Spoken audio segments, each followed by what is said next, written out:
전국 고속버스 운송사업조합 호버스에 소속된 버스 회사 가운데 한때 한진고속을 인수하면서 규모를 크게 늘린 회사가 있습니다. 보유 차량 대수와 노선망이 늘어나면서 금호고속 다음으로 규모가 큰 회사로 발돋움하게 됐으며 현재도 수도권, 강원, 충청, 호남, 영남 지역에서 꼭 한 번씩은 볼 수 있습니다.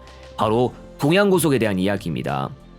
동양고속 1968년에 설립된 버스회사로 올해로 설립 56년째를 맞이했습니다. 동양고속에 따르면 41개 노선을 운행하고 차량은 352대를 보유하고 있습니다. 본점이자 정비소는 경기도 안양시에, 주 3호소는 서울고속버스터미널 안에 있습니다. 1968년 11월에 자동차 운송사업 내인가를 받고 약 1개월 후에 동양고속이 설립되었습니다. 1969년 9월 6일에 제작된 대한뉴스 제742호에 따르면 서울 수원 간 고속버스를 운행했는데 이 노선은 동양고속의 최초 노선입니다. 1969년 9월은 경부고속도로가 아직 완전히 개통되지 않았을 시기였고 광역버스가 발전하지 않았습니다. 서울 수원 간의 고속버스는 지금 찾아볼 수 없지만 동양고속이 버스 운행 사업에 첫 발을 내딛고 발전해 나가는 기초와도 같은 노선이었습니다. 1974년 4월에는 마산터미널, 1989년 12월에는 온양의 터미널이 준공되었습니다. 한 터미널 준공이 동양고속 역사에서 빼놓을 수 없는 이유라면 동양고속에 있어 빠질 수 없는 거점 지역으로 발전했다는 것입니다. 실제로 동양고속의 터미널들이고 동양고속이 주로 배차하는 노선이 있거나 동양고속이 단독으로 배차하는 노선을 만날 수 있습니다. 이외에 평택에도 동양고속 터미널이 있고 동대구역 앞에 동양고속 터미널이 있기도 했지만 동대구역 복합환승센터로 통합되면서 역사로 남았습니다. 동양고속은 좀 진보적인 면을 가지고 있습니다. 업계 최초 37인승 일반고속을 도입해서 우등고속급 쾌적한 간격의 일반 시트를 이용할 수 있었고 여기서 좌석수를 조금 더 줄인 형태의 35인승 일반고속도 운행했습니다. 그러나 당시에 좌석수 공급이 모자라다는 이유로 결국 45인승으로 개조되었고 더 이상 이와 같은 일반고속은 동양고속에 도입되지 않았습니다.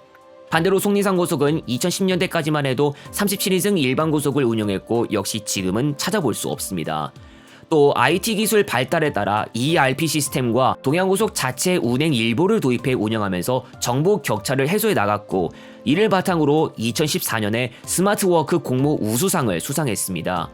이외에도 경영 및 서비스 평가 국무총리상 수상, 한국 소비자 만족지수 1위, 국가 생산성 대회 서비스 우수 기업 대상에 선정되는 등 꾸준히 우수한 성적을 거두었습니다.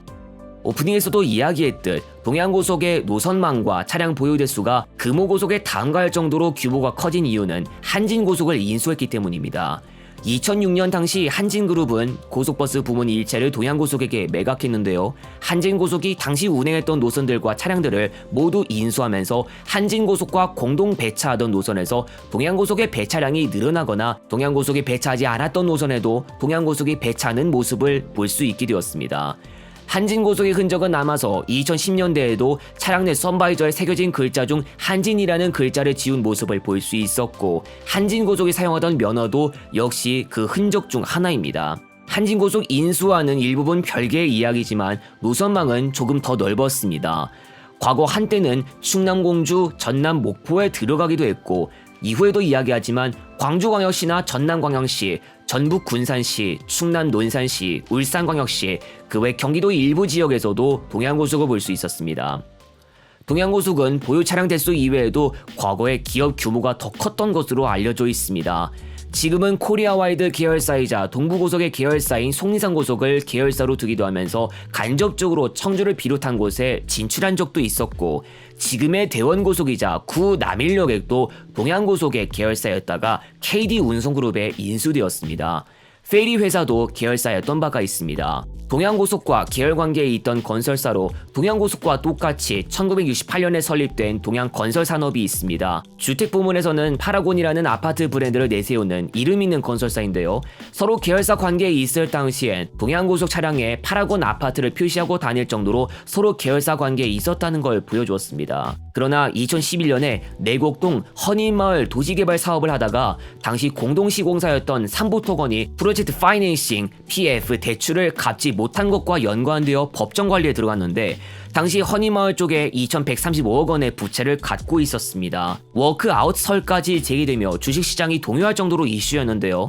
당시 서진원 신한은행장은 동양건설 산업이 법정 관리를 철회하고자 한다면 동양고속이 보증을 서는 방식 등의 자구 노력을 해야 지원할 수 있다며 철회 후 살아남을 방법도 제시하라며 그렇지 않으면 추가 지원을 하지 않겠다고 했습니다.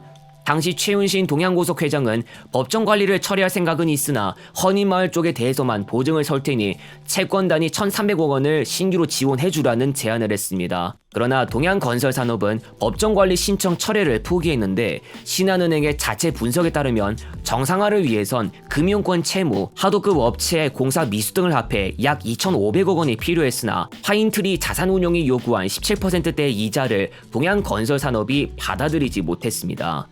이후 동양건설산업은 법원으로부터 회생 절차 개시 결정을 받았고 고속과 건설사 간의 계열사 분리도 이전에 이루어졌으며 2014년에는 이지건설이 동양건설산업 인수합병 본계약을 체결했습니다. 동양고속은 금호고속에 다음가는 규모의 고속버스 회사이지만 계속해서 영역이 줄어들고 있습니다.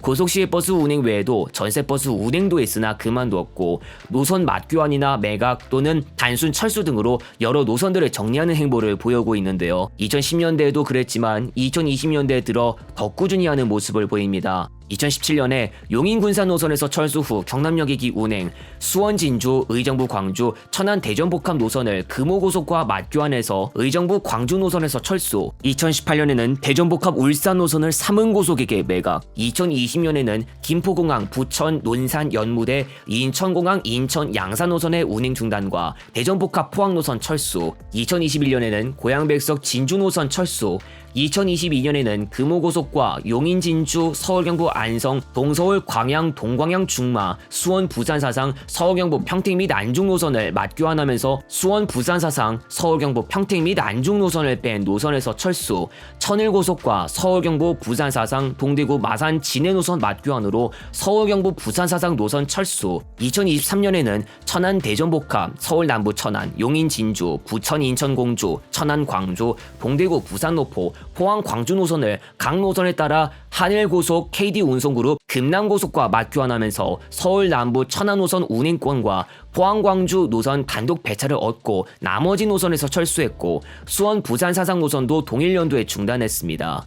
그리고 얼마 전 1월에는 수원 신갈 순천 여수 성남 진주 성남 마산 창원 동서울 전주 동서울 진주 동서울 창원 노선을 각 노선에 따라 금호고속 중앙고속과 맞교환하면서 동서울 출발 노선 외에 모든 노선에서 철수하고 포항 광주 노선도 금호고속에게 매각했습니다. 3월 1일에는 대전복합 동대구 노선을 운행 중단했습니다. 지역으로 따지면 경기도 고양시, 의정부시, 부천시, 충청남도 공주시와 논산시, 전라북도 군산시, 광주광역시, 전라남도, 울산광역시 등에서 철수했고 그 외 몇몇 지역도 운행 노선 수가 감소했습니다.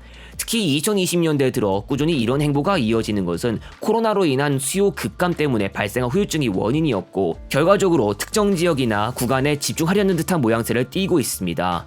하지만 노선 정리 작업이 여기서 끝나지 않을 듯한 조짐이 지금도 보이고 있는 상황에서 다음으로 노선을 정리할 대상은 어디가 될 것인지 예상하는 분위기가 흐르고 있는 것은 부정할 수 없습니다. 호남 지역 노선 개수와 영남 지역 노선 개수 간 차이가 더 벌어졌고 경기도 평택, 충청 일부 지역을 포함한 일부 지역 쪽 구간에서만 운행을 집중할 것으로 예상되는 만큼 더욱 발이 좁아질 것으로 보입니다. 보유 대수를 따지면 조금 더 적은 중앙고속과 비교해도 노선망이 좀 덜 전국적인 희한한 일도 일어나는 것입니다. 회사는 그래도 유지되겠지만 동양고속을 만날 수 있는 기회는 앞으로 조금이라도 더 적어질 것으로 보입니다.